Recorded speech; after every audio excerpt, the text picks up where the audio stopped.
સુરતના સચિન ખાતે આવેલા પાલી ગામમાં 6 માળની બિલ્ડિંગ તાશના પત્તાની જેમ ધરાશાયી થતા મામલે હજુ પણ તપાસ યથાવત છે અને ફસાયેલા લોકોને લાઈવ ડિટેક્ટરથી શોધાયા હતા, ત્યારે કેમેરાથી કાટમાળમાં હજુ પણ શોધખોળ કરાઈ રહી છે।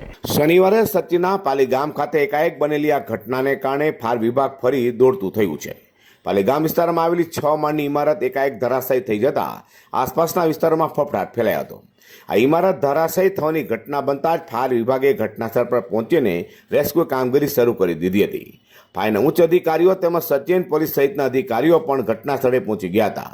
વર્ષ 2017માં બનેલું આ બિલ્ડિંગ 2024માં તૂટી પડ્યું।